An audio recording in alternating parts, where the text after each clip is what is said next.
Olá, bem-vindos a mais um episódio de E aí, professor? Oi, Martin. Oi, Walter. Você acha que há 10 ou 20 anos atrás nós veríamos as coisas que estamos vendo hoje? Não. Nós sempre especulávamos e pensávamos a respeito dessas coisas. Sabe, eu provavelmente já li tudo o que você possa imaginar sobre Daniel e Apocalipse. Existem todos aqueles simpósios teológicos nos quais os teólogos de topo do mundo vão para falar sobre o assunto. Você ouve o que os especialistas têm a dizer, você ouve o que os leigos têm a dizer também. E aí você tenta digerir alguma coisa a partir de tudo aquilo. Sim. Mas a verdade é que a gente nunca entende o processo até que ele finalmente começa. Aham. E até mesmo depois que ele começa, não quer dizer que você já entendeu tudo, Sim. mas se você tiver uma compreensão geral, de forma que possa dizer, bem, isso se encaixa na narrativa bíblica. Isso faz algum sentido. Mas, mesmo assim, como eu disse, não é tão fácil compreender ou categorizar os fatos. Mas aí o tempo vai passando e todas aquelas coisas que você disse no passado, todos os fatos que você tentava encaixar, você vê que nada daquilo se perde no fim das contas. Mas você passa a olhá-los com lentes diferentes. Porque a profecia se desenrola continuamente. Exatamente. Sim, Tá. Então, é por isso que é tão importante esta conversa aqui. Nós não tínhamos discorrido ou planejado isso, não. mas Deus sempre traz essas coisas. E após o último episódio, no qual falamos sobre a imagem da besta, como a vemos desenrolar hoje, e aliás, é claro como o sol que está acontecendo. Então nós mencionamos que talvez seja a hora de revisitar algumas profecias da Bíblia, apenas para ver para onde estamos indo e como vai se desenrolar isso. E é por isso que faremos o episódio de hoje. Portanto, nos próximos 2 episódios, falaremos a respeito destas profecias. E você sabe o que costuma se dizer em casamentos? Pegue algo rosa, algo azul, alguma coisa emprestada, alguma coisa nova, alguma coisa do tipo, alguma coisa velha, nova, emprestada, seja lá o que for. Mas você une todas essas coisas para tentar compreender o quebra-cabeça. As peças são as mesmas. É apenas o cenário que tornou-se mais claro. Amém? Então vamos orar e continuar. Não podemos fazer isso sem oração. Querido Pai, estamos diante de Ti, impressionados com as Suas obras, sobre como o Senhor conduz a história de forma que podemos ver tudo isso que está acontecendo encaixa-se à Bíblia. Por favor, ilumina nossas mentes, nos proteja com os Seus anjos e que o Espírito Santo guie essa conversa. Em nome de Jesus, amém. Amém? Hoje falaremos a respeito da mulher que cavalga a besta. Temos uma imagem aqui atrás. A mulher montada sobre a besta, com um subtítulo que diz O Segredo Revelado. É um pouco de presunção de nossa parte, mas vamos ser um pouco presunçosos. Agora, é bem óbvio que essa mulher retrata alguma coisa. Ela é certamente muito rica, considerando as joias em suas mãos. Ela também parece ser vulgar, devassa. E, através de seu rosto, ali no fundo, vemos o Vaticano. Então, ela está naturalmente associada ao Vaticano. Tem uma cruz ali em cima no topo. Portanto, trata-se de um sistema político-religioso. Segredo e mistério. E ela está com seus olhos tapados. Isso porque há um segredo ali, há um mistério. Talvez ela não queira que você olhe na janela da alma dela, Pois é. porque você pode descobrir coisas desagradáveis. Mas vamos dar uma olhada nesta mulher e discutir a respeito de toda a questão que se desenvolve sobre o mistério da iniquidade na Bíblia. Sim, porque o diabo trabalha muito duro para desviar o foco da verdadeira identidade dela. Sim, tem muitas coisas aí fora. Tem uma aqui, outra ali. Um monte de ideias estranhas, não é? Portanto, precisamos tomar cuidado, temos que ser cuidadosos para não construir uma teologia em contrafação. E isso pode acontecer facilmente. Sem dúvida, veja a história de Israel. Isso é construir uma teologia sobre uma contrafação. E uma vez que se começa a construir essa teologia em contrafação, você pode acabar sendo pego em questões do Oriente, da Turquia, etc. A Bíblia é muito clara, nos revelando quem é o problema. E o problema é esta besta terrível, que precisamos identificar. E isso tem que ser feito de uma vez por todas. E também há nuances como o Rei do Norte, o Rei do Sul, e tudo isso faz parte deste cenário final. Vamos dar uma olhada então. A mulher que monta sobre a besta. Quando os livros de Daniel e Apocalipse forem melhor compreendidos, os crentes terão uma experiência religiosa completamente diferente. Lhes serão dados vislumbres dos portais abertos do céu, de forma que o coração e a mente serão impressionados com o caráter que todos devem desenvolver para perceberem a bênção que será a recompensa do puro de coração. Existem muitos detalhes nessa declaração aí. É verdade, tem mesmo. Você também não acha? O que ela diz aí é que temos que compreender o livro de Apocalipse, não é? Sim, E isso, por sua vez, terá uma consequência no coração. Será uma nova experiência religiosa. E ela, ao dizer aqui melhor compreendidos, devemos entender então que há uma progressão nessa compreensão. os eventos do livro vão sendo compreendidos. Sim. E se compreendermos esses livros e vermos o mistério da iniquidade e o compararmos ao mistério da divindade, então perceberemos que tipo de caráter devemos desenvolver para ir para o céu, que é muito contrastante com o caráter daqueles que não vão para o céu. Exato. Seremos impressionados com o tipo de caráter que devemos desenvolver. Então, a profecia, apesar de serem fatos se desenrolando, também causam um efeito no coração. Claro, sem dúvida. Elas mudam o coração para melhor. Se você entender, durante o seu estudo de profecias, que você está lidando ali com a palavra do Deus infalível, isso naturalmente vai te dar confiança naquela palavra. É a pura verdade. E eu já ouvi pessoas dizerem que nós não deveríamos utilizar a Bíblia ou os livros de Daniel e Apocalipse a fim de provar a história. Mas é exatamente o oposto. Exata. E por quê? Porque através disso você tem um entendimento melhor de como nós deveríamos estar nos relacionando com Deus para irmos para o céu. Correto? Então, com isso em mente, vamos começar. A besta de Apocalipse 17 e a mulher que a monta. Apocalipse 17, verso 1. E um dos 7 anjos que tinha as 7 taças aproximou-se e me disse: Venha, eu lhe mostrarei o julgamento da grande prostituta que está sentada sobre muitas águas, com quem os reis da terra se prostituíram. Os habitantes da terra se embriagaram com o vinho da sua prostituição. Bem, a descrição da besta não é necessariamente o que vemos aqui nessa imagem, mas é uma besta de 7 cabeças. E foi um dos 7 anjos que tinham as 7 taças que foi até João dizendo: Venha e eu lhe mostrarei algo. Sendo assim, aonde estamos no curso da história? Bem, isso daí deve ser logo antes das pragas começarem a cair. Muito bem, então isso nos leva ao fim dos tempos. Exato. Agora, essa besta naturalmente está muito ocupada. Portanto, trata-se de um período antes do fim do tempo de graça, mas muito próximo do fim, pois o anjo já está com a taça em sua mão para derramar a praga. Ele está prestes a fazê-lo.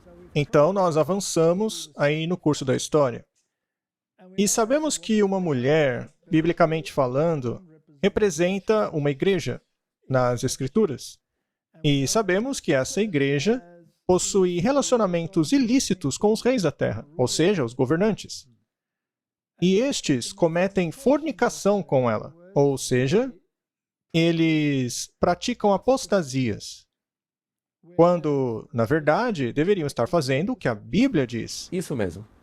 Portanto, temos aí uma guerra sobre a palavra de Deus. Sim. E eles estão bêbados com o vinho da fornicação. Vinho, nas Escrituras, geralmente é relacionado à doutrina. Jesus disse que devemos colocar vinho novo em odres novos. Mas isso é uma parábola. Ele não está falando de vinho, mas doutrinas. Ou seja, se queremos entender a verdade, temos que ter um novo coração. Precisamos nascer de novo para compreender esta nova verdade. Mas esse vinho aí da prostituta é enganoso, é uma falsa doutrina. Portanto, nós sabemos que esta mulher é, na verdade, uma igreja que controla sistemas políticos. E todos os reis do mundo estão relacionando-se com ela. Isto é o X da questão, do que diz a esse respeito. Então o anjo me levou em espírito para um deserto. E ali vi uma mulher montada numa besta vermelha. É interessante que essa mulher, neste ponto da história, está no deserto. Isso também revela aonde isso acontece no curso da história. Sim, ela foi tomada de seu assento de autoridade para ser isolada no deserto. Mas ela continua sendo uma mulher perversa. Porém, aí ela está num deserto. E eu vi uma mulher sentada numa besta escarlate. Essa cor escarlate é interessante. Com ela podemos traçar paralelos na Bíblia. Para saber quem é a mulher? Bem, é uma besta escarlate, ou seja, uma besta vermelha, e é cheia de blasfêmias. Em que outra parte do livro de Apocalipse são mencionadas blasfêmias? Lá no capítulo 13. Além disso, também vimos que o chifre pequeno de Daniel 7 também blasfemava. Ou seja, são a mesma coisa, apenas em fases diferentes. Cheia de nomes de blasfêmia, e tinha 7 cabeças e 10 chifres. Muito bem. Então, essa mulher está montada na besta, que tem 7 cabeças e 10 chifres. Temos que compreender as cabeças para encontrarmos os chifres. Sim. Temos que voltar na história para ver de onde vêm as cabeças e de onde vêm os chifres. E para isso, você tem que voltar no livro de Daniel. É como se fosse uma chave. É como se fosse uma chave, e Daniel nos diz onde surgiriam os 10 chifres. Esses chifres surgiriam por ocasião da queda do Império Romano. E dentre esses chifres, ainda surgiria o chifre pequeno. Então, na verdade, são 11 chifres. Mas falaremos sobre isso. E, de acordo com as Escrituras, um chifre também é uma entidade política, ou o rei que representa a entidade política. É a Bíblia que faz essa definição. E a mulher estava vestida de roxo e vermelho, e adornada com ouro e pedras preciosas e pérolas, tendo um cálice de ouro em sua mão, cheio de abominações e imundícias de sua fornicação. Esta dica é muito boa. Não dá para errar tendo essa dica. É uma mulher muito rica. Sim. Como mostra a nossa imagem aí, é uma mulher muito rica. Na verdade, provavelmente a mais rica de todas as igrejas. Na verdade, mais até do que os reis. Provavelmente mais rica que qualquer entidade deste planeta. Ela tem um cálice dourado em sua mão, cheio das abominações e imundícias de sua fornicação. Há apenas uma igreja no mundo que se autorretrata como uma mulher com um cálice dourado na mão. E essa é a Igreja Católica, o catolicismo romano. E isso é um fato. Temos aqui essa estátua lá no Vaticano, onde uma mulher segura um cálice de ouro. Não dá para ser mais claro do que isso. E ela não tem a menor vergonha de dizer que ela é os ouvidos dos reis do mundo. E ela se orgulha desse fato. É muita prepotência. E sobre a sua testa estava escrito um nome: Mistério. Mistério é algo secreto, não é? Sim. É algo que você não quer que ninguém saiba. Isso é algo escondido. Mas a Bíblia chama de a Grande Babilônia. Então temos uma pista aí. É um sistema político-religioso que tem elementos babilônicos nele. E a Babilônia sempre foi a antagonista do povo de Deus. Sim. A adoração da deusa mãe e Deus Filho vem da Babilônia, mas a gente não vai falar sobre isso agora. Ela também se chama a mãe das prostitutas e abominações de toda a terra. Agora, se ela é uma prostituta e alega ser a mãe de todas as outras prostitutas, isso quer dizer que ela é a mãe de todas as outras igrejas que também estejam em apostasia. Suas filhas. A igreja que se relaciona com essa mulher automaticamente se torna uma prostituta, porque é impossível estar em harmonia com Deus se você também está em harmonia com ela. Não dá. Se você a reconhece como a igreja líder nesse mundo, você automaticamente reconhece uma abominação. É isso que diz as Escrituras. Simples assim. É o que diz, isso é um fato. Ok. Nós já fizemos muitos episódios aqui a respeito das abominações que essa igreja ensina. É verdade. Você se lembra daquela sobre a doutrina da serpente? Sim. Quem quiser pode ir atrás daquele episódio. Não dá para repetir todas as doutrinas aqui. Mas é isso que diz a Bíblia. Nós também mostramos que as filhas, ou seja, igrejas que reconhecem a autoridade dela, também ensinam doutrinas provenientes das abominações da mãe. Sim, ensinam doutrinas que não são bíblicas, que vieram diretamente da mãe. Mas será que a Igreja Católica reconhece ser a mãe de todas as igrejas? Ora, sabemos que ela pensa assim. Temos aí mais uma estátua da mulher segurando o cálice em sua mão. E eles têm muito orgulho do fato dela estar segurando esse cálice na mão. Isso aí também é no Vaticano, ok? Sim, exatamente. Já nessa foto aqui, e aliás, esse lugar é a cabeça espiritual da Igreja Católica, e não é no Vaticano. O Vaticano seria mais o assento, o governo da besta. Mas aqui é mais a cabeça espiritual, a Catedral de São João Latrão, a partir da onde o Papa fala ex cathedra. Isso aí é quase como a igreja e o Estado. Sim. Tem a parte da igreja e depois a parte do trono, por assim dizer. Essa é a igreja de São João Latrão. Naturalmente, fica lá em Roma. E se você entra pelos portões, você verá ali duas placas, ali onde estou indicando com o ponteiro do mouse. Nessas placas, podemos ver a declaração de que ela é esta entidade eclesiástica, Ecclesiarum Mater. Ou seja, em outras palavras, ela reconhece ser a mãe de todas as igrejas. E o próprio Papa Bento disse que a Igreja Católica não é a irmã. Não, não. A Igreja Católica é a mãe. E as outras igrejas são As filhas. filhas, não irmãs. São filhas. Portanto, é extremamente claro com quem estamos lidando ali na profecia. Muito bem. Bestas de 7 cabeças aparecem apenas 3 vezes na Bíblia. Com relação às outras menções, tratam-se de compósitos que somam até 7, mas uma descrição de besta de 7 cabeças aparece 3 vezes. Vamos dar uma olhada nessas descrições. Apocalipse 12, verso 3. E apareceu outra coisa impressionante no céu. Eu vi um grande dragão vermelho. Qual é a cor do dragão, Martin? Vermelho. Vermelho, não é? Tendo 7 cabeças e 10 chifres e 7 coroas sobre essas cabeças. Veja que essas coroas estão sobre as cabeças, não os chifres. Ok. Então, precisamos saber quem é esse dragão vermelho. Apocalipse 12 nos diz isso. Ele diz que o dragão também é Satanás, que tomou 1/3 das estrelas do céu com ele, ou seja, ele enganou 1/3 dos anjos do céu. Trata-se lá da guerra celestial, lá no início. Vamos continuar lendo. A segunda menção está em Apocalipse 13, 1.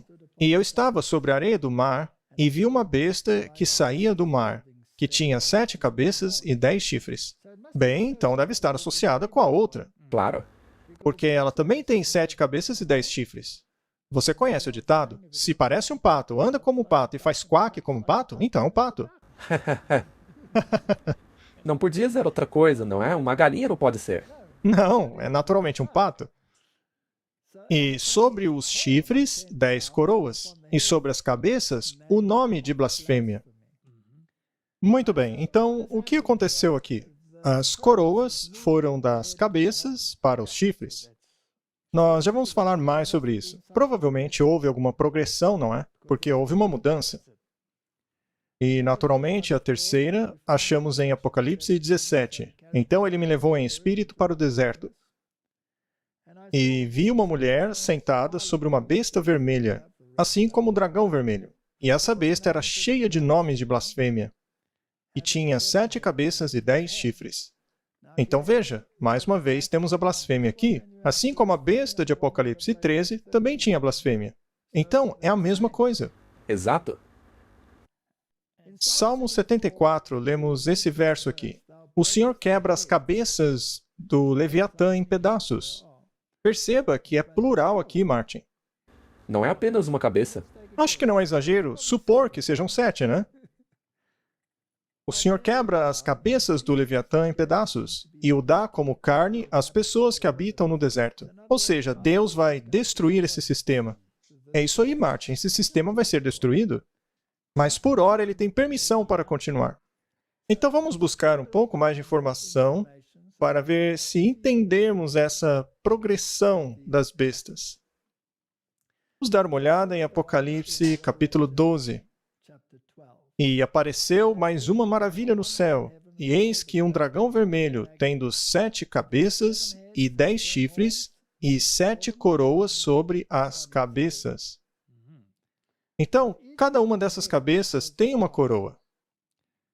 E nós precisamos saber o que são as cabeças. Temos que saber o que são os chifres também. E, finalmente, o que são as coroas. Sim. Bom, eu não acho que a gente tem que ler todo o Apocalipse 12. Já fizemos isso. Sim, já fizemos isso. Estamos nos concentrando em Apocalipse 17 agora. Portanto, vamos apenas mostrar um resumo.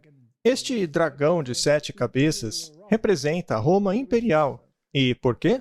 Porque tentou destruir Jesus pela emissão de um decreto para matar as crianças abaixo de 2 anos. Herodes, que foi como posso dizer, servo de Roma, foi a pessoa que emitiu aquele decreto. Esse poder crucificou Jesus e perseguiu a sua igreja sob Pôncio Pilatos. Então, foi uma questão romana.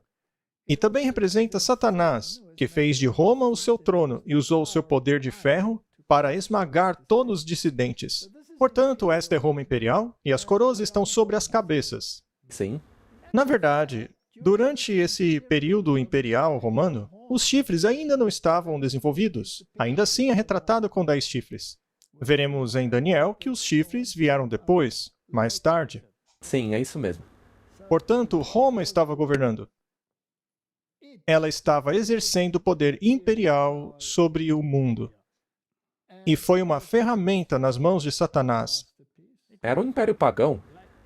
Sim, e ele utilizou para tentar esmagar o cristianismo e Cristo. Então, esta é a forma pagã deste poder. E depois nós temos essa besta de 7 cabeças, que é mencionada em Apocalipse 13, a besta que sai do mar. E eu estava na areia do mar quando vi surgir uma besta a partir do mar. Como já vimos, o mar representa pessoas, multidões, nações. Sim, nós já vimos isso também. Muito bem. E ela tinha 7 cabeças e 10 chifres. É muito semelhante, portanto, àquela que vimos em Apocalipse capítulo 12. E isso é muito interessante, porque as coroas foram das cabeças para os chifres. E sobre a sua cabeça havia nomes de blasfêmia. Isso é muito interessante, porque, de acordo com Daniel capítulo 7, a primeira besta que surge é Babilônia. Babilônia foi conquistada pela Medo-Pérsia, e o símbolo utilizado para Babilônia é o leão. A Medo-Pérsia conquista a Babilônia. O símbolo da Medo-Pérsia é o urso.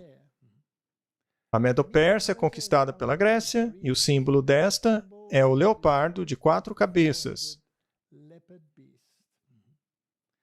E finalmente vem o monstro terrível. E dele surgem 10 chifres. E aí no livro de Daniel, nos é dito que os 10 chifres são 10 reis que surgiriam a partir deste reino. Porém, 3 se opõem a outro poder, que é o poder do chifre pequeno, Sim, que começa a crescer. correto? Então, de acordo com as Escrituras, 3 deles tinham que ser arrancados, para que finalmente o chifre pequeno crescesse, para então dominar sobre todos os outros, ou seja, governando sobre os outros reis. E é um chifre blasfemo? Sim, é um poder blasfemo. Então, esse poder é a Roma papal. Então, temos a mudança da Roma literal para a Roma papal. Então temos Roma pagã e Roma papal. Isso. E, portanto, há uma mudança no poder que governa. Sim. Então, as coroas, o governo estava sobre as cabeças. Ele controlava esses reinos. Mas agora está nos chifres. Então, é Roma governando os poderes da Europa. Roma papal. Roma papal. E lembre-se que ele tinha que arrancar 3 chifres. Aham. Martin, se você calcular um pouquinho, se tinha 10 chifres e 3 foram arrancados, quantos sobraram? 7? 7. Então havia 7 chifres. Mas aí surgiu um chifre pequeno que tornou-se preeminente. Sim. Ele ficou poderoso. Ele os dominou, basicamente. E quantos chifres no total? 8? Qual seria então o número daquele pequeno chifre? 8.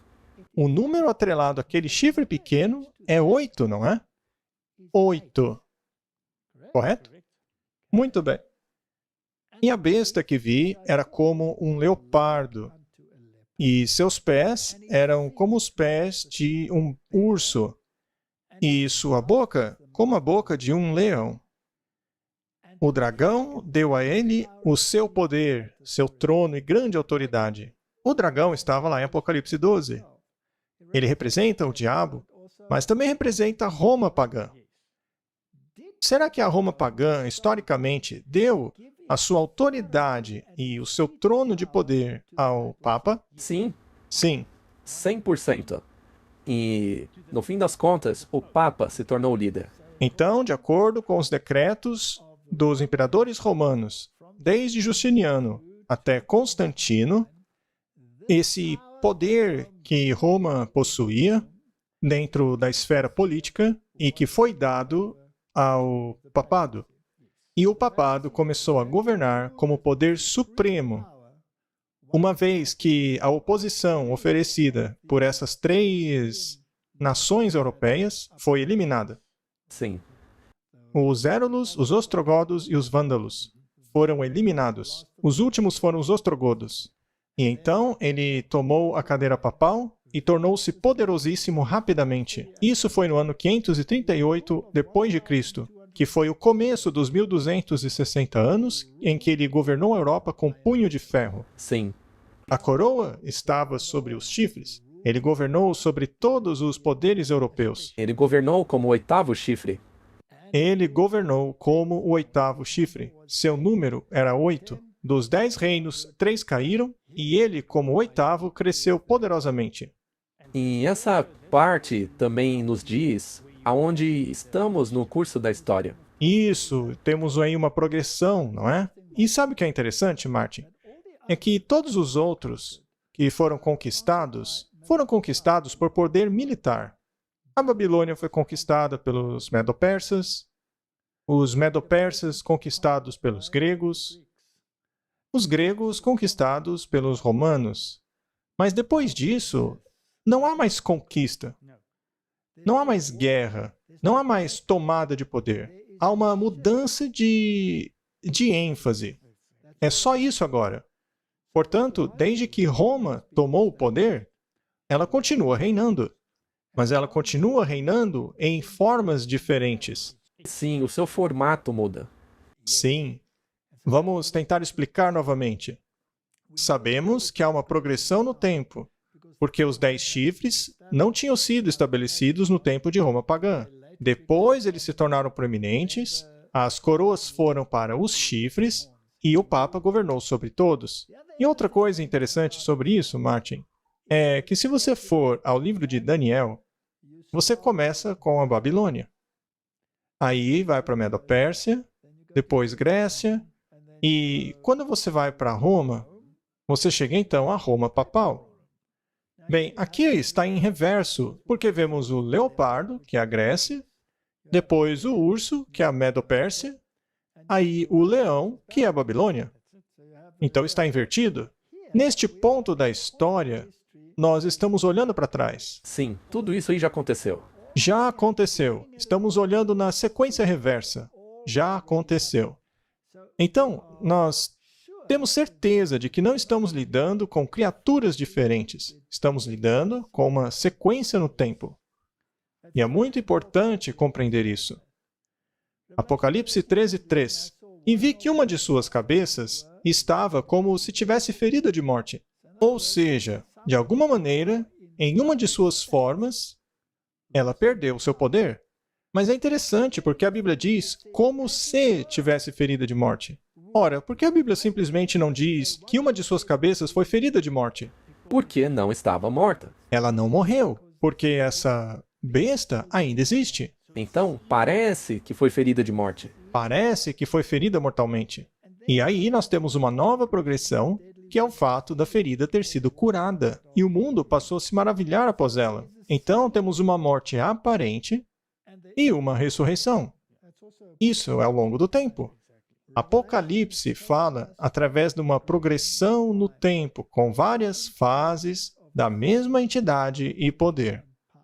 Isso é muito importante, porque as pessoas começam a aplicar essa progressão a diferentes entidades. Mas isso não está correto. Esse é um ponto muito importante, Martin. Você não pode trazer novas entidades. Você não pode aí, por exemplo, que a China se encaixe aí. Não. Você não pode fazer isso. Você não pode dizer que a Turquia se encaixa aí. Você não pode dizer que os palestinos se encaixam aí. Porque nós estamos lidando com a entidade romana. É para ela que estamos olhando. Então, uma de suas cabeças estava ferida. Recebeu uma ferida mortal. Mas quando foi que isso aconteceu? Historicamente, isso aconteceu em 1798, quando o poder do Papa foi removido, o seu poder político. Porém, a Igreja, por algum tempo, parece ter perdido seu poder. Mas, na verdade, ela não perdeu. Já já falaremos sobre isso. Então, essa ferida seria curada. Ou seja, o poder que ela tinha quando as coroas estavam sobre os chifres será dado de volta a ela. Ou seja, ela mandará novamente nos governantes. E, ao fazer assim, estarão adorando o dragão, que deu poder à besta. E adoraram a besta, dizendo: quem é como a besta? Quem pode fazer guerra contra ela? O que mais podemos aprender disso aí? Eu acredito que se você seguir os ditames desta besta, você estará sendo mais obediente a ela do que ao Deus da Bíblia. Sem dúvida. É isso aí. E a outra pergunta é: quem é capaz de fazer guerra contra ela? Essa besta deve ser muito poderosa. Na verdade, essa pergunta é uma declaração, que quer dizer que ninguém pode fazer guerra contra ela. Ninguém, ele tem todo sob controle. Agora, isso é interessante, porque essa entidade não tem poder militar, exceto pela pequena guarda suíça. E, certamente, ela não oferece ameaça a nenhuma nação. Não. Portanto, de onde vem o poder da besta e como ela o exerce? E é muito óbvio que ela tem poder, porque ela diz: você não pode me tocar, do contrário, eu te destruo. Não é? Ninguém pode fazer guerra contra ela. Também aprendemos outra coisa, que na progressão do tempo, eles pegaram certas nuances e aprimoraram seu poder. Se você pega, por exemplo, Daniel capítulo 2, essa progressão é retratada lá por meio de metais. Sim. Me refiro à estátua, você vai do ouro, depois prata, bronze e ferro. Agora, o valor do metal vai caindo, mas a força vai aumentando. E isso é importante. A prata é menos valiosa que o ouro, o bronze menos que a prata, e o ferro menos que o bronze, mas a força do metal vai aumentando. Isso é muito interessante se você segue esse padrão. Agora, essa besta tem os atributos do leopardo. Nós já discutimos isso muitas vezes antes. Sabemos que o leopardo representa a Grécia, de acordo com o livro de Daniel. E ele define assim: você não precisa adivinhar isso. Então, a filosofia deste poder é uma filosofia grega. Também já falamos sobre isso. A questão da lei natural, de que tudo se baseia na filosofia grega. Até mesmo a questão das origens Sim. vem de Aristóteles. Já o urso é a Medo-Pérsia, o sistema de governo mitraíta, de adoração ao sol, isso é Medo-Persa. E o leão é a maneira como a besta fala, ou seja, é doutrina babilônica. É uma religião baseada em obras. É dela que vem a adoração da deusa mãe e Deus filho. E essa besta é, em outras palavras, uma progressão da Roma pagã para a Roma papal, com a transferência de autoridade das cabeças para os chifres. Exato. Vamos continuar então. Existe uma declaração interessante tirada do livro Fermentos do Oriente Médio, que diz assim: hoje, tão incrível como possa parecer, muitos pregadores protestantes estão ensinando que as interpretações inspiradas por Deus das profecias, que foram tão energicamente apresentadas pelos reformadores e que foram o baluarte do movimento protestante, são erradas. Ora, veja só, hein? E que, portanto, a mentirosa exegese das Escrituras dos reformadores foi o grande esteio da fundação da grande reforma enviada por Deus. Ou seja, a reforma foi uma grande besteira. De acordo com esses pregadores aí, não é? Sim, porque hoje em dia eles se assentam em concílios ecumênicos. Eles acham que esse poder que a Bíblia descreve como a prostituta de Apocalipse é um poder cristão, quando na verdade é um poder pagão se mascarando de poder cristão. E os reformadores disseram que as bestas de Apocalipse 13 apontam para o Papa. Eles diziam que o poder do chifre pequeno de Daniel também apontava para o Papa. E a interpretação deles é muito sólida. Mas hoje ninguém mais acredita. Eles acreditam no preterismo ou futurismo? A maioria é futurismo, que o anticristo ainda vai vir no futuro. Mas Paulo não diz que ele já estava ativo nos dias dele, como então virá só no futuro? Portanto, É realmente um engano muito grande. e aí ele faz a pergunta: como ocorreram essas mudanças? Como todo mundo protestante mudou suas doutrinas? Quem fez isso? A resposta clara e decisiva é os jesuítas. Tudo gira em torno disso, Martin. Os jesuítas. Então, os jesuítas têm trabalhado arduamente por baixo dos panos para minar os princípios protestantes, as doutrinas bíblicas, a justificação pela fé e cada aspecto da expiação. E quem está por trás? Os jesuítas. Esta é a organização mais perversa que já existiu na face da Terra. E eles fazem juramento ao papado. Eles matam, incriminam, fazem qualquer coisa para cumprir o objetivo do papado. Mas o que essa mulher aí está escondendo? O que é que ela não quer ver? Vamos ver se há uma progressão nisso aí também. Então, temos a mulher com o cálice na mão. É a Igreja Católica Romana. Não há dúvida sobre isso. Ela mesma se retrata assim. E no verso 6 diz: e vi a mulher embriagada com o sangue dos santos e com o sangue dos mártires de Jesus. E quando eu a vi, me maravilhei com grande admiração. Milhões de milhões, centenas de milhões foram mortos. Os valdenses, albingenses, os protestantes, mesmo antes da Reforma, 100 anos antes da Reforma, com os hussitas e por aí vai. Esta mulher derramou muito sangue. Bebês foram arrancados de úteros. Não há dúvida de que este é um poder perseguidor que continuou aquilo que Roma começou no Coliseu. Ele apenas mudou a roupagem. E ela fazia as torturas mais terríveis em suas câmaras de tortura. Ela literalmente bebeu o sangue dos santos, até ficar bêbada. E quando eu a vi, me maravilhei com grande admiração. Como pode ser isso? Como isto pode acontecer?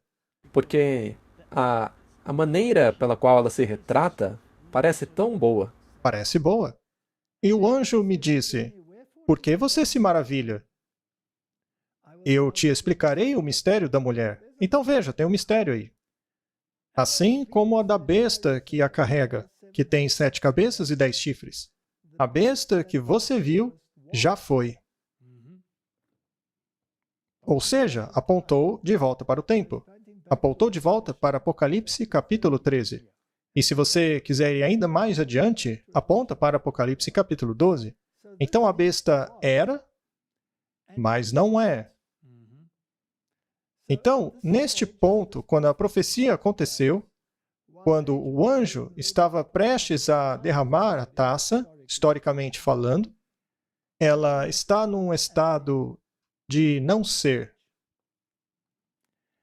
Mas então surgirá do abismo profundo e irá até a perdição.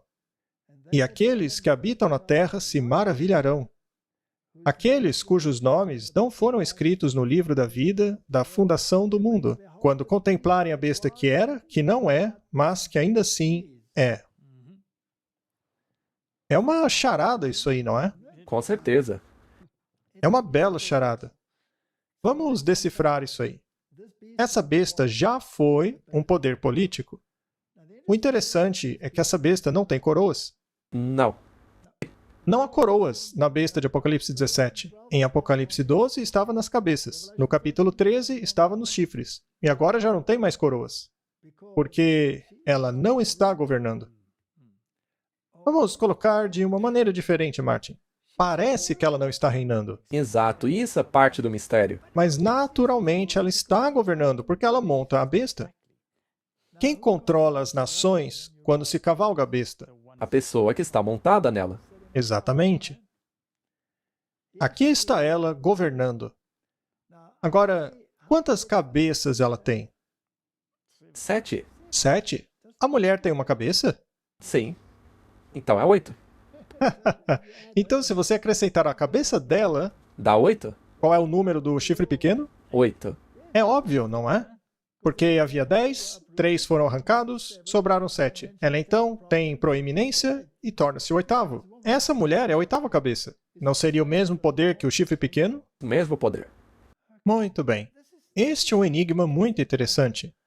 E, você sabe, a humanidade tem tentado desvendar isso por muitas vezes. Há muitas exegeses sobre o tema de quem são as cabeças. Uns dizem que começa no Egito, depois a Síria. Mas nesse caso, por que você acrescenta uns e deixa outros de fora? Então é complicado. Vamos ficar apenas com o que as Escrituras dizem. Sim. Deixa a Bíblia falar. Sabe, Martin, eu gosto de ler. E, às vezes, a gente lê muitas coisas que não fazem sentido. Às vezes, você lê algumas coisas que fazem muito sentido, mas são tão complicadas que não dá para assimilar. Tem muitas nuances. Se você ler alguns dos simpósios, o que um diz, o que outro diz, então você acaba ficando muito confuso e acha que ninguém vai entender as profecias afinal. Mas às vezes você esbarra em explicações bastante simples. E você pensa, sabe, às vezes você não precisa beber necessariamente do copo dos teólogos. Talvez você possa beber de outros poços também e procurar chegar a uma conclusão sua também. É isso aí. Tem alguns livros que eu tenho lido recentemente que são muito simples. Ainda assim, eles são tão iluminadores. Eu li um livro de Steve Wallberg, A Mulher Sanguinária e a Besta de 7 Cabeças. É um livro pequenininho, mas é escrito com muita lógica. E a ideia dele é a de que, já que estamos falando de cabeças da besta, por que simplesmente não ficar com as cabeças lá de Daniel e Apocalipse? Por que incluir outras entidades? E eu pensei, essa é uma ideia boa. Muito bem, obrigado, Steve. Boa ideia, eu vou pensar a respeito disso. E aí, alguém me deu esse livro aqui. Também é um livro interessante. É So You Will Believe, de Regan Brett Kefook. Eu conheço os Kefuks. E eu estava pensando, o que eles querem dizer? Porque eu os conheço pessoalmente. Alguns deles eu conheço muito bem, outros nem tanto. Mas eu pensei comigo mesmo, bem, eu vou ler esse livro aqui. E que grata surpresa, viu? Porque há muitas gemas aqui. Então, esses livrinhos eu posso recomendar a vocês. É bom para expandir o conhecimento. Eles são livros muito bons, bem simples, sobre um assunto que muitas vezes é complicado. E os livros não desviam para nada que seja perigoso. Eles apenas descrevem as coisas de uma maneira fácil de entender. E ainda há um outro livro. Eu já o li há muitos anos atrás já. E ele é bastante completo. Se chama O Rei do Norte em Jerusalém, por Louis F. Ware. Algumas pessoas decidiram jogar o Sr. Louis F. Ware para fora da janela, porque ele pensa um pouco diferente. Mas se você seguir a lógica dele, daquilo que ele está falando, é muito profunda. Eu só estou dizendo que, por causa de simplicidade, às vezes é bom você ler alguma coisa que vá direto ao ponto, sabe? Sem enrolação. E eu acho que há certo mérito naquilo que eles dizem. Muito bem, vamos dar uma olhada nessa besta e seus atributos. Por que você se maravilha? Eu vou te contar o mistério da mulher e da besta que a carrega, que tem 7 cabeças e 10 chifres. E a besta que você viu era, ou seja, que uma referência à época que ela tinha poder, e não é. E este é o período que estamos falando. Isso é o tempo de hoje, porque hoje essa besta não tem o poder, ou pelo menos não parece ter o poder. Exatamente, porque ela recebeu, em 1798, a ferida mortal. Então esse período é após 1798. Obviamente, hoje vivemos num período da história de 1798 até os dias de hoje. Então, estamos no período em que ela não é. Mas ela se erguerá do abismo profundo. Muito bem. Que filosofia saiu do abismo profundo? Porque é de lá que ela vem. E para onde ela vai? Bem, ele diz que vai à perdição. Então essa besta será destruída. E quem segue essa besta? Aqueles que habitam na terra e se maravilharão com ela. São aqueles que se maravilham após a besta. Como está em Apocalipse 13.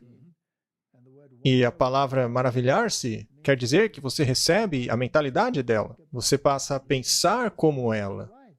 Você é enganado por ela. Porque aqueles que se maravilham após ela, em outras palavras, que aceitam o vinho dela, não têm seus nomes escritos no livro da vida. Isso já deixa bem claro quais pessoas são essas. É isso aí. Então é melhor a gente prestar atenção. E eles contemplaram a besta que era e que não é, ou seja, o dia em que vivemos agora, mas que é. Como ela pode não ser se ela é? Ela deve ser por baixo dos panos, não é? Vamos dar uma olhada nisso. É realmente fascinante. E aqui está a mente que tem sabedoria. Daniel diz que nenhum dos perversos vai entender isso, mas que os sábios entenderão. E os sábios têm os seus nomes no livro da vida, não como os outros. Agora, o que torna você sábio? A sua inteligência? Não. Com certeza não. A nossa sabedoria vem de acreditar na palavra de Deus. Lembre-se quando você disse que é dali que vem toda a santidade, em concordar com a palavra de Deus. Mas se você crê na palavra de Deus e não a faz, você é um hipócrita. Então, aqui está a mente que tem sabedoria. As 7 cabeças são 7 montanhas. Bem, essa é uma descrição bem clara, não é? Sim, com certeza. Não há muito que se discutir. Quando a Bíblia, em Daniel, diz que existem 10 chifres, e que esses 10 chifres são 10 reis que surgiriam, ou 10 reinos, A Bíblia dá as duas definições, então é isso que eles são. E aqui temos 7 montanhas. A Bíblia dá a descrição literal. Muito bem, então há 7 montanhas, que são montanhas literais. Por acaso Roma não foi construída Sim, sobre 7 colinas? Sim. Mas uma montanha, na Bíblia, também significa um reino. Portanto, ela foi construída sobre 7 reinos exclusivos. portanto, se considerarmos a interpretação histórica contínua, isso daí seguirá uma sequência. E então ele nos diz aonde nos encontramos no curso da história. E existem 7 reis. Lembre-se de que um reino também é um rei. 5 caíram, um é, e o outro ainda não chegou. Mas quando chegar, vai continuar por pouco tempo. Muito bem, 5 caíram, e temos que saber que 5 são esses que caíram, e um é. Qual é que é? É o que não é, porque é o que ele descreveu como sendo que é. Então, é o que não é.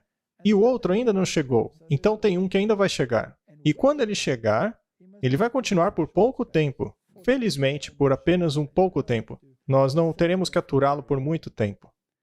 Mas então tem esse verso interessante. E a besta que era e que não é, ele mesmo é o 8º. E ele é dos 7 e vai à perdição. Muito bem, ele é o 8º. Uma vez que os 3 chifres foram arrancados, o chifre pequeno acabou tornando-se o quê? O 8º? E se essa mulher se assenta em uma besta com 7 cabeças, a cabeça dela seria a 8ª. Muito bem, então 8 é um número interessante, não é? Certo, se usarmos apenas a besta como retratada em Daniel e Apocalipse, ou seja, a gente corta todas as outras possibilidades com as várias exegeses que existem por aí, sem contar Egito, sem contar Síria, sem contar nenhuma delas. Apenas o que Daniel e Apocalipse nos deu. China, Rússia. Deixar tudo isso de fora.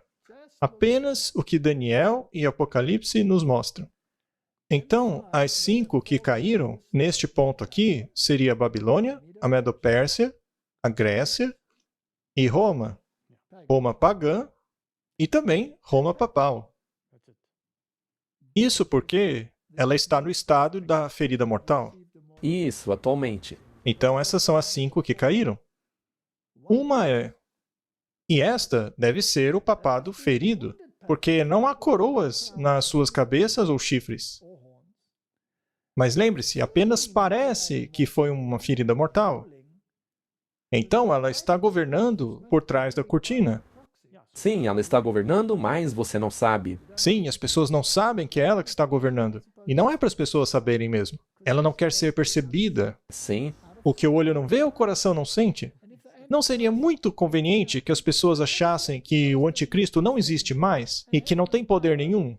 Aí ele não seria mais um problema. Neste caso, nós estaríamos errados. sim, e o anticristo ainda teria que vir. Ou talvez ele já está no passado, aí também não precisamos nos preocupar com ele. Mas se ele será destruído pelo brilho da vinda de Jesus, como ele pode estar no passado? Pois é. Talvez ele esteja vindo no futuro, então. E se for apenas o futuro, por que a Bíblia diz que ele é? Isso é um problema, não é? Muito bem, então se ela está montada na besta, quer dizer que a besta existe. A besta é o poder político, não é? Um existe. Deve ser o papado ferido, que pareceu ter uma ferida mortal e estava governando através de um proxy. A ferida mortal foi feita em 1798 pela França.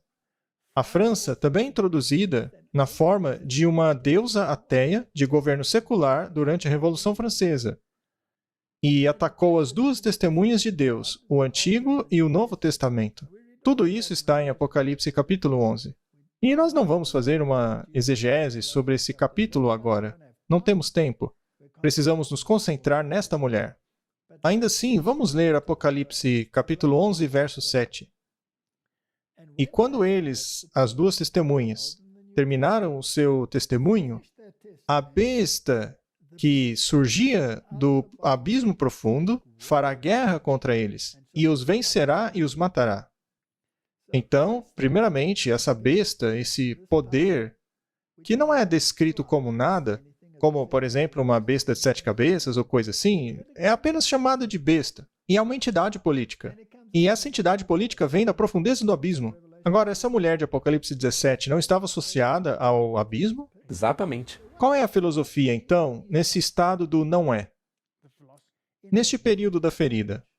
Deve ser o secularismo? Deve ser aquilo que saiu da Revolução Francesa, não é? Sendo assim, quem governou após 1798? Bem, Apocalipse 13 nos diz que foi uma besta que saiu da terra. E essa besta tem duas fases. Assim como Roma teve uma fase pagã e uma fase papal. Essa besta tem duas fases. Na primeira, ela é como cordeiro e depois fala como dragão. Não há conquista aqui, apenas uma mudança. Uma não é conquistada pela outra, é apenas uma mudança de forma. Isso, e não tem coroas, pois está no período do não é, mas ainda está governando. Ainda governa. A mulher ainda monta na besta, você gosta ou não, mesmo nesse período do não é. E vi outra besta surgir da terra, que tinha 2 chifres como um cordeiro e falava como um dragão. Nós sabemos como fala o dragão. Ele persegue, ele faz leis Contra Deus. contra o povo de Deus e ele os mata. Então, essa besta, como o cordeiro, falará como o dragão, assim como Roma falava. E essa besta exerce todo o poder da primeira besta diante dela. Quem trabalha para a primeira besta? Os Estados Unidos da América. Essa besta. Porque ele está fazendo exatamente o que essa besta, que não é, supostamente, quer que ela faça. Mas, Martin, é uma besta como cordeiro. É um país protestante. Você está dizendo que essa mulher está usando esse poder como procurador para governar a favor dela, para que as pessoas não vejam que, na verdade, é ela quem governa? É exatamente o que a Bíblia nos diz.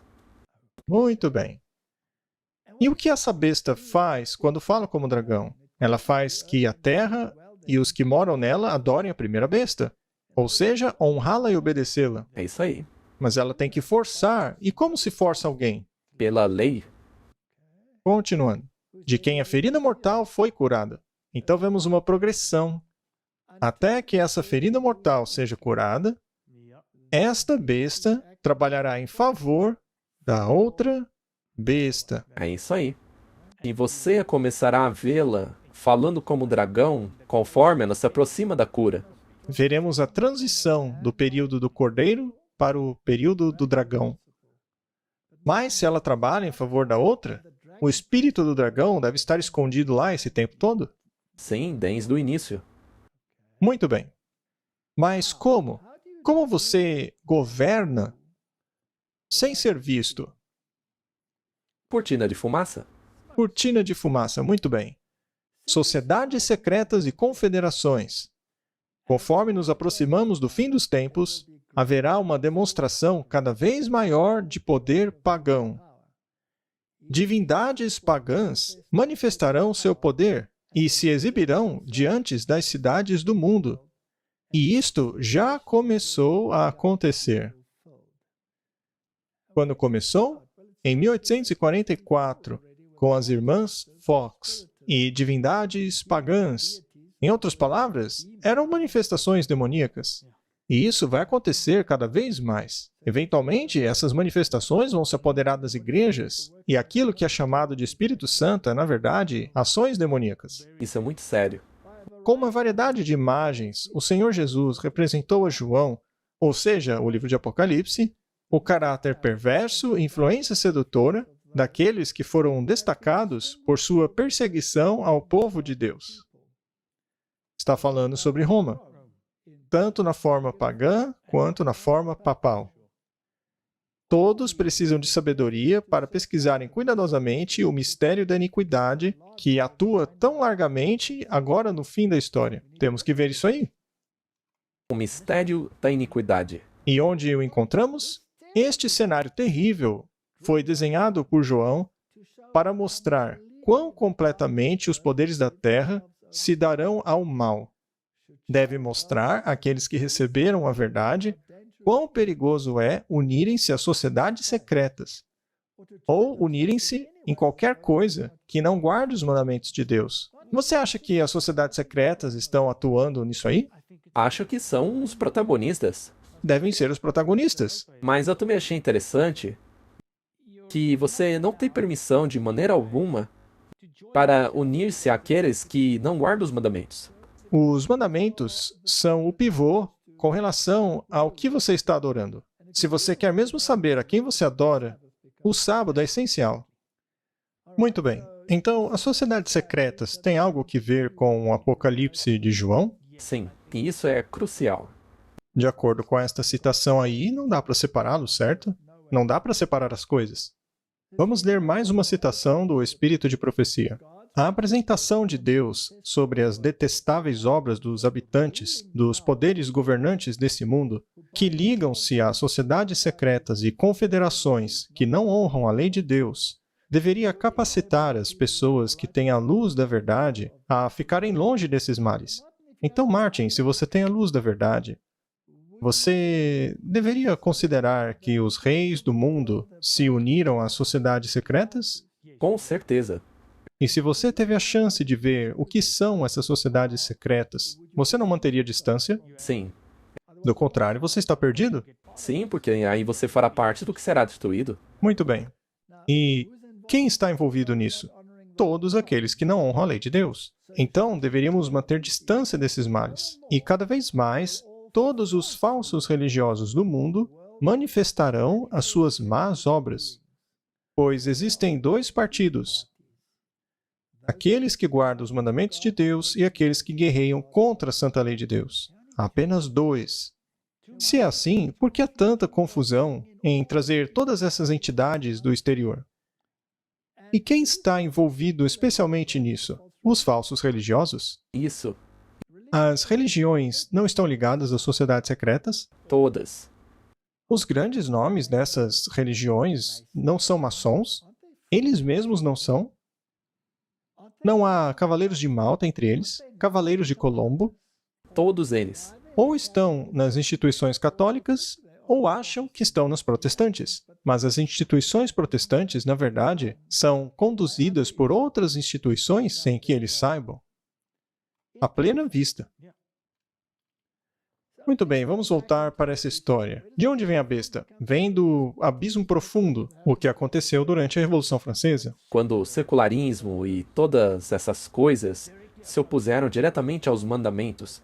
Daniel, capítulo 11, verso 40 diz: "E no tempo do fim, o rei do sul se voltará contra ele." Então, o rei do sul o atacaria. Atacaria a quem?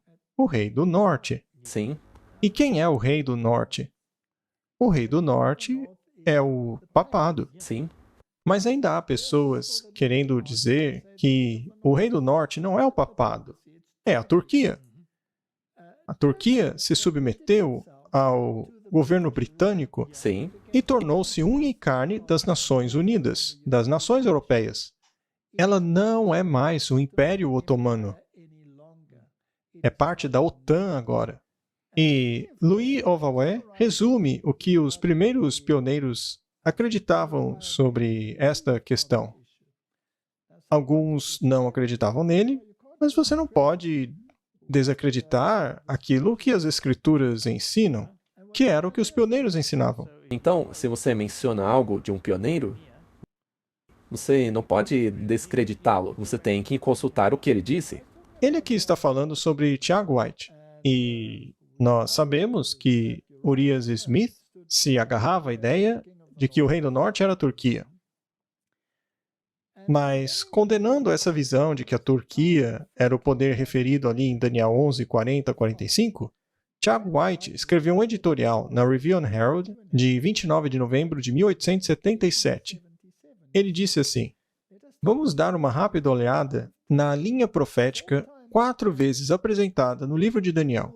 É reconhecido que o mesmo tema é abordado nos capítulos 2, 7, 8 e 11. com exceção de que a Babilônia é deixada de fora dos capítulos 8 e 11. Nós, primeiramente, passamos à estátua do capítulo 2, na qual a Babilônia, a Pérsia, a Grécia e a Roma são representadas pelo ouro, prata e bronze e ferro. Quanto aos pés, todos concordam que não é a Turquia, mas Roma. Tem que ser assim. E ele continua, fazendo uma declaração. Tiago White, não é? Sim, Tiago White. Agora vem o ponto sobre o qual esse argumento depende muitíssimo. Será que o capítulo 11 da profecia de Daniel aborda a mesma temática coberta pelos capítulos 2, 7 e 8? Se for o caso, então o último poder mencionado no capítulo é Roma.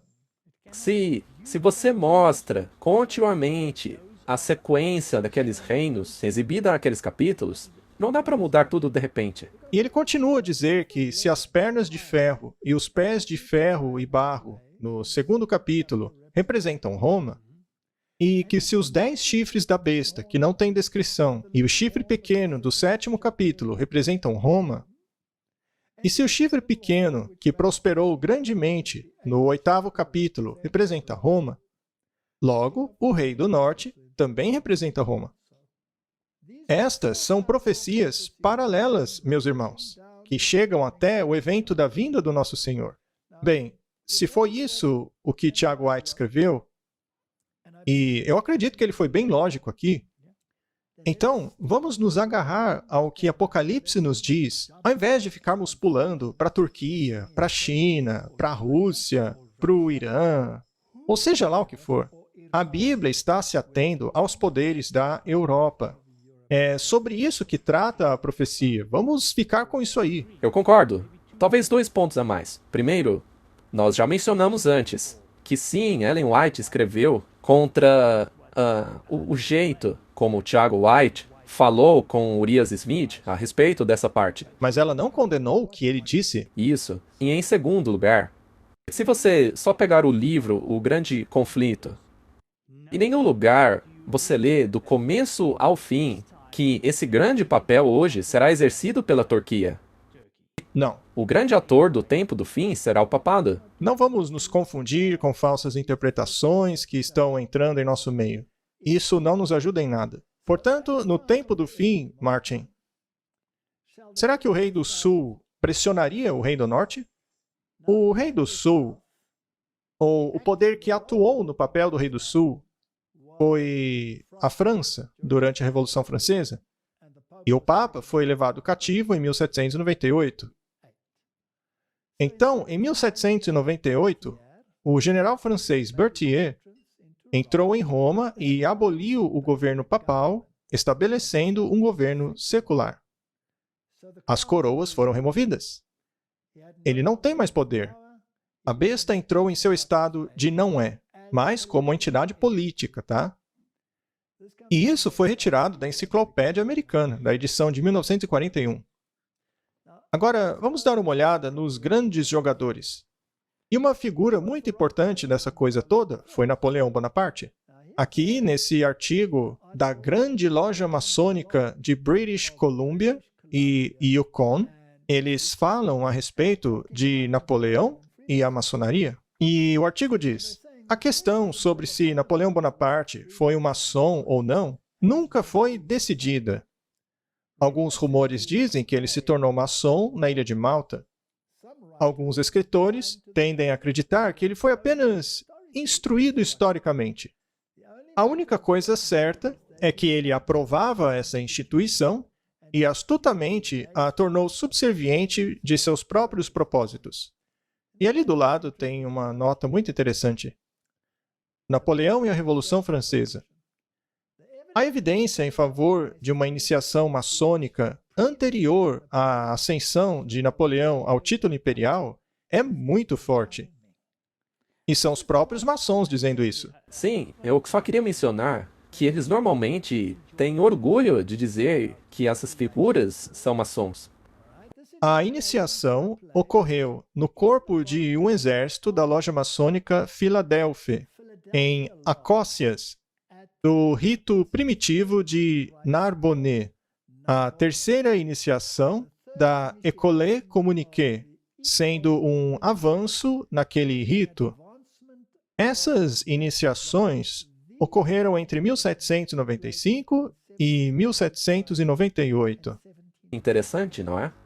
Portanto, a julgar pelo que a própria maçonaria diz, será que Napoleão tornou-se maçom? Com certeza. Muito bem, vamos continuar nossa pequena saga histórica. Vamos continuar com as afirmações da Grande Loja Maçônica. 15 de agosto de 1769 a 5 de maio de 1821. Nascido na Córcega, Napoleão Bonaparte foi treinado nas escolas militares de Paris. Ele foi promovido a general depois do cerco de Toulon em 1793. Ele liderou as tropas na maior parte da Europa e, em 1798, no Egito. Voltando para a França, ele foi nomeado primeiro cônsul depois da Revolução. Ele conquistou o Egito em 1798. Ele não se tornou o rei do Egito? Sim. Quando o Apocalipse diz que esse lugar é espiritualmente chamado de Egito, não é num sentido literal e figurativo? E quando diz Sodoma, quer dizer licencioso? A França não era licenciosa? Muito. E não estava associada ao Egito? Sim. Muito bem. Napoleão fundou o Banco da França, reformou o sistema de impostos, restaurou a igreja, aprimorou o sistema educacional. Veja que ele restaurou até mesmo a igreja. A mulher da besta não estava bem? É isso aí. E ela continua montada na besta, que representa os poderes políticos, só que ninguém sabe que ela continua no poder. Superficialmente ela perdeu o poder, mas ela nunca foi retirada de cima da besta. E Napoleão mudou todo o sistema de governo, não foi? Ele melhorou o sistema educacional e, em 1804, assumiu o título hereditário de Imperador da França. No ano seguinte, ele entrou em guerra com a Rússia, Áustria e Inglaterra. Em abril de 1814, ele foi forçado a abdicar e acabou exilado em Elba. Ele tentou reconquistar seu império em 1815, mas foi derrotado na Batalha de Waterloo. Banido para a ilha de Santa Helena, ele finalmente morreu 6 anos depois. Muito bem, ele foi removido da história, mas cumpriu seu papel. Cumpriu a missão dele. Ele mudou todo o sistema de governo da Europa inteira. Certo? Revolução Francesa. As ideias da Revolução Francesa. Então ele fez um papel muito importante no sentido de tirar as coroas dos 10 chifres. Muito bem, isso mesmo. Ele removeu as coroas dos chifres. Mas a mulher continua em cima da besta, apesar de aparentemente não ter poder. Muito bem, mas se ele era um maçom, será que não existe mais evidências disso? Vejamos outra fonte bem interessante aqui. O curioso é que Napoleão Bonaparte nomeou seus irmãos a cargos maçônicos. Louis foi nomeado vice-grão-mestre em 1805, Jerônimo foi feito grão-mestre da Westfália do Grande Oriente, o mais velho, Joseph, foi feito maçom na Tuileries em abril de 1805 e nomeado grão-mestre do Grande Oriente da França. E Lucien foi um membro do Grande Oriente da França. Todos os seus irmãos tornaram-se grandes maçons.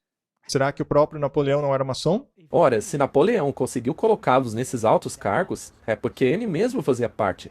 É claro que ele fazia parte. E tem mais um negocinho interessante aqui. Isso foi tirado da Sociedade Napoleônica Internacional. Napoleão foi o primeiro líder da Europa a conceder liberdade, igualdade e fraternidade a todas as religiões. Então, quando este poder, Roma, governou, quando as coroas estavam nos chifres, qual religião tinha preeminência? Bem, o suposto cristianismo. Papal. Cristianismo papal.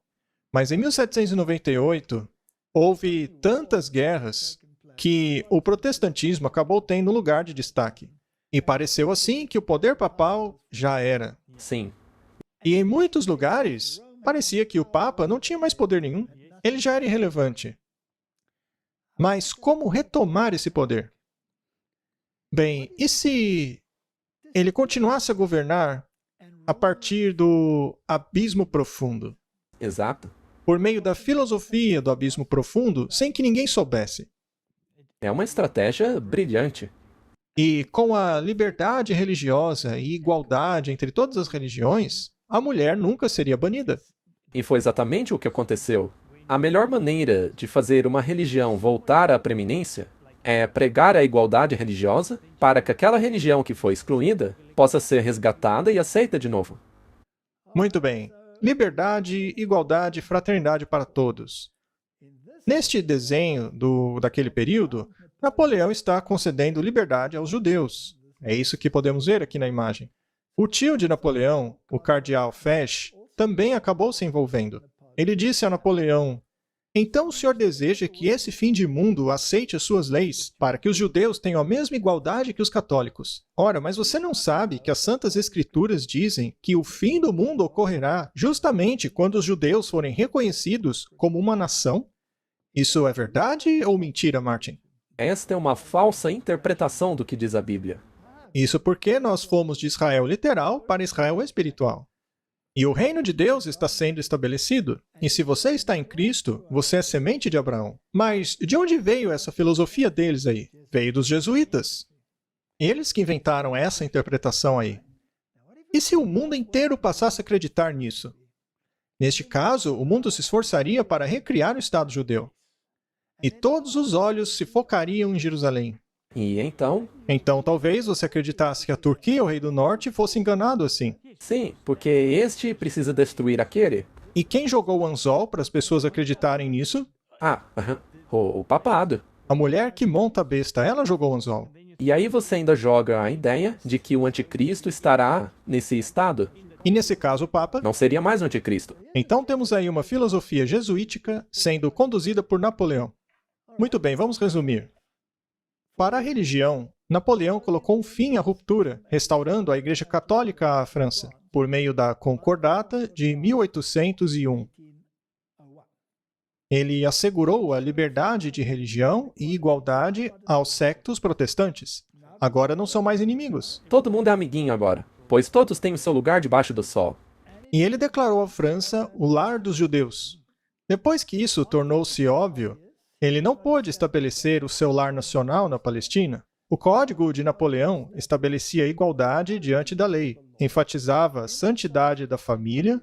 Isso não soa como filosofia moderna, Martin? E garantia os ganhos legais da Revolução.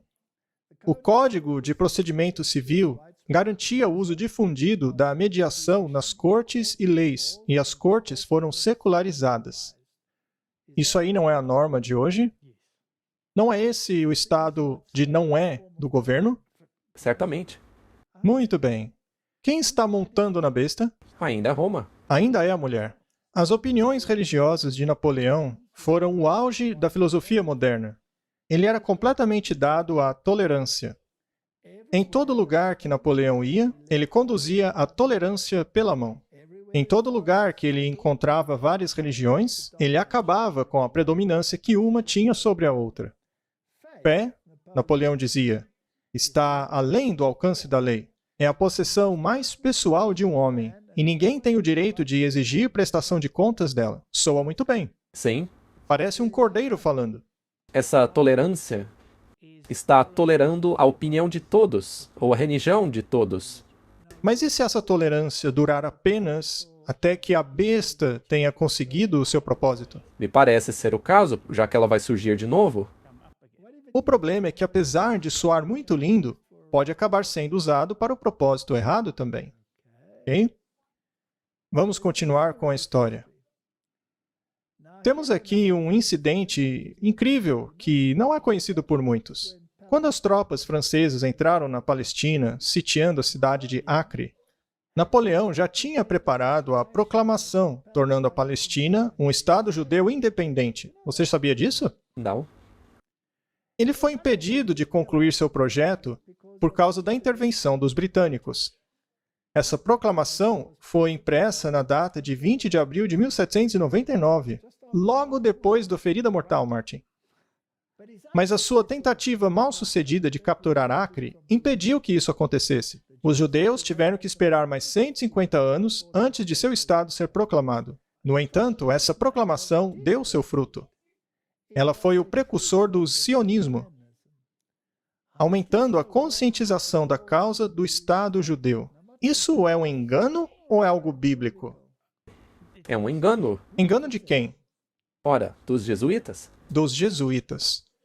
A ideia expressada por Napoleão encontrou admiração de muitos que enxergaram nas tentativas napoleônicas o cumprimento da profecia bíblica. Essas pessoas foram os jesuítas que queriam desviar o estigma de anticristo do Papa, porque o futurismo e o preterismo saiu das penas dos jesuítas, Sim, para desviar o foco do Papa. que prevê a restauração dos judeus à sua terra. A ideia atraiu muitos adeptos, especialmente na Inglaterra. E também em 1798, nesse ponto, os jesuítas estavam banidos da maior parte dos lugares. Sim, e tudo isso foi retirado de napoleonseries.org. Continuando. 118 anos depois, os britânicos decretaram a Declaração Balfour, que pedia por uma terra natal judaica, e finalmente, 31 anos depois, em 1948, Israel seria reconhecida como Estado soberano por voto popular na Assembleia Geral das Nações Unidas. Talvez pode ser dito que o anúncio prematuro de Napoleão naquela primeira Páscoa de 1799 exerceu um importante papel na criação do Estado de Israel. Em 16 de agosto de 1800, Napoleão declarou: "Se eu governasse uma nação de judeus, eu restabeleceria o Templo de Salomão." Martin, você tem aí uma ideologia jesuíta colocada dentro da mentalidade protestante, Sim, na intenção de remover completamente a reforma protestante. sim, e para desviar a mira, para tirar o foco do Papa lá em Roma. E hoje as pessoas ficam aí olhando para Israel e Turquia, ao invés de olhar para Roma, para ver o que o Papa está fazendo. É um absurdo. O foco dos cristãos deveria estar na besta do mar e na besta da terra. Deveriam enxergar que essa mulher está manipulando a besta da terra. Vamos continuar com um pouco mais da nossa investigação. Então, nós temos um sistema totalmente falso de religião, que hoje substituiu o protestantismo. E isso aconteceu por meio de um brilhante plano dos jesuítas. E como eles o fizeram? Bem, temos que descobrir. Temos que descobrir. Vamos fazer isso em um outro programa? Porque acho que as pessoas já têm bastante coisa para digerir. Vamos fazer num outro programa. Vamos orar. Querido Pai, que história fantástica! E está tudo ali no livro de Apocalipse e no livro de Daniel. Que presente maravilhoso! Ajuda-nos a fazer aquilo que é certo, em nome de Jesus. Amém. Amém.